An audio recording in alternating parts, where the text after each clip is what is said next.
Hello everyone, welcome again to my kitchen.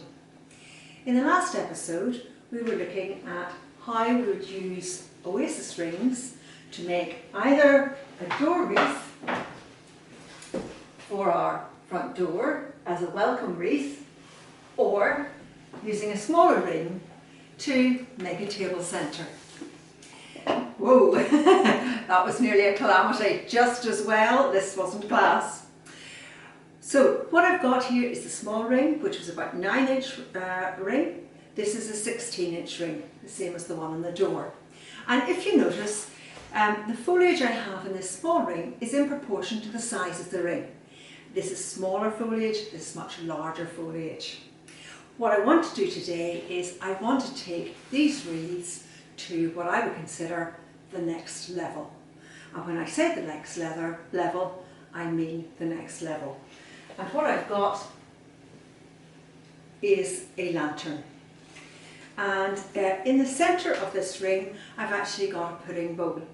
And I've put it the right way up so that this is very stable, because we want to have balance in our arrangements, not only balance in the design, I reckon that the size of the lantern is balanced for the size of the ring, but actual balance as well for the arrangement. What I've done is added an oasis saucer to the top with wet oasis, and I have held that together with pot tape and then chicken wire, plasticized chicken wire, and some real wire, so that's not going to move. Now this is the front of the design, so I have to remember in my head that this is the front. So I'm just going to turn the design around to the back, and I'm going to use some leaves to cover the oasis, so that whenever you're seeing the oasis, you're not just seeing, or so whenever you're not seeing, when you're seeing the design, you're not seeing oasis. What I'm using are these fatsia leaves, and a fatsia can be a house plant, but it can also be a garden plant. And it's great for having large leaves. These are the small of the large leaves, and they're very useful for covering oasis quickly. In this design I have used lots of different types of foliage to give me lots of contrast in textures and forms. What I'm going to do is I'm going to create an inverted crescent, and to give me the line of my crescent I'm using ordinary ivy leaves. Just need to check. I've got my glasses here. Yes, that's the end. If I put them on my head I won't lose them, or else I'll maybe lose my head. Because I've used the noble fir in the base, I'm going to use it in the top of the design as well. And again, that helps to produce rhythm. And again, I'm taking off some of the pine needles and cutting this at an angle so that it will go into the oasis easily and quickly.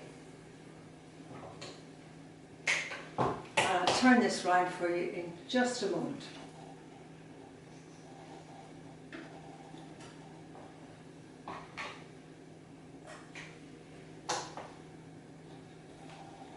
Okay, so you're actually not seeing my mechanics now at all.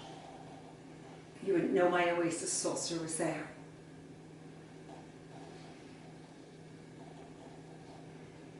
Now I've got smooth leaves, I've got then the pine needles. So again I want a nice smooth form for the contrast, and I'm going to use that by using ivy leaves. Again, that's a lovely large ivy leaf which will quickly cover my oasis. Again, I have conditioned my foliage by cutting them and just leaving them in water overnight. Now those leaves, as well as creating contrast, also create a focal point. So I'll turn the arrangement around again so you can see that. And I'm just going to add some foliage in the side here to cover the oasis. some more ivy leaves, and I've also got skimmia at the bottom, so I'm going to add a little bit of skimmia at the top as well.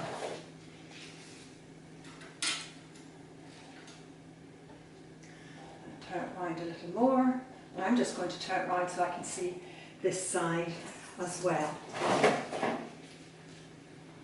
Some ivy leaves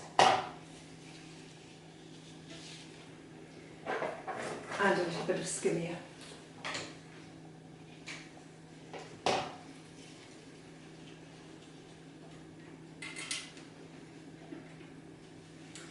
Now, the last number of arrangements I had didn't actually add any flowers, so this time I'm actually going to add some flowers, but before I add the flowers I'm going to add some pine cones. I really think pine cones at this time of year just to me say Christmas. So in my last video on YouTube I showed you how to wire pine cones, so if you want to know how to wire pine cones, if you have never done that before, if you take a look at that video and you'll see how to wire pine cones. So I'm adding pine cones at the top, and that's quite a long one, and then of course I'll have to add some in the middle as well.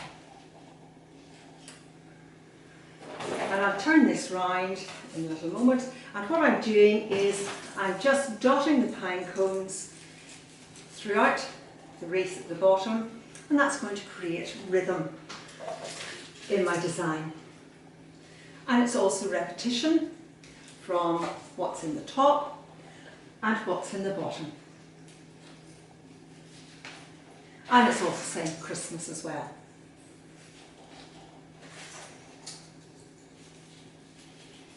So there we are.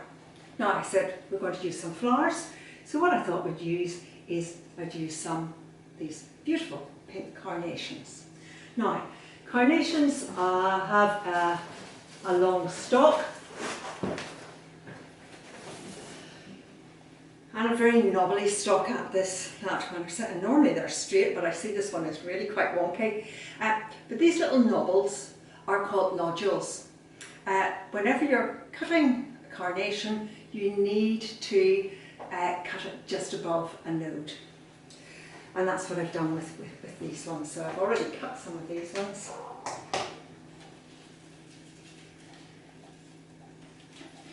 And again, I'm just following the line of the foliage to give me my crescent shape.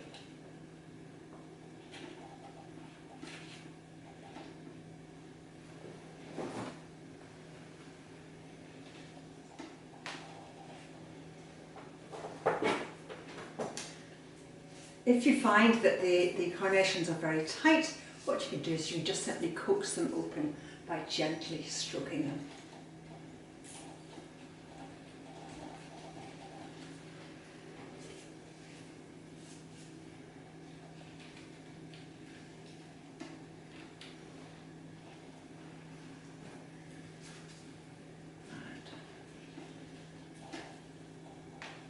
I nearly need a step stool to get up here. I think I must be in some of the pot tape there, trying to get the carnation into the oasis. I want this one to be my focal point, so I just need to get it coming out a little bit more. And if need be, you can actually, of course, pierce the ivy leaf to get your carnation into the oasis. Okay, and because I've got carnations in the top, again, I want to bring these carnations down through the design.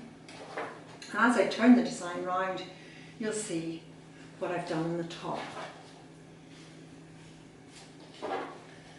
Again, just dotting the carnations throughout the design. I have cut these earlier just to try and save a little bit of time, because I'm just very conscious of how long a video on YouTube takes. Okay, I'll just stand back and have a little look. I think what we'll do is we'll put some carnations around the back. Again, it's good to have flowers peeping it through the back because it just helps add interest to the design, and you draws your eye all the way through. Oops.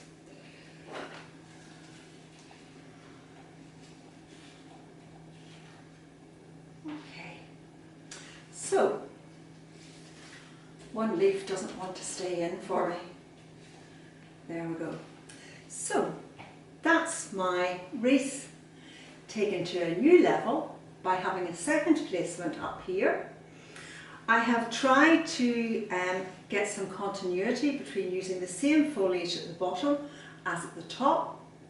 It's well balanced here. I've created movement with the cones and the carnations, and I've also got some space in the design by the space that's here as well. And of course the thing about it is as well, you don't actually have to go in every night and blow the candles out, because again these candles have a timer, so they're on 6 hours and then they go off the rest of the time. Thank you very much for watching part 2 of my flower arranging in my kitchen. Bye for now.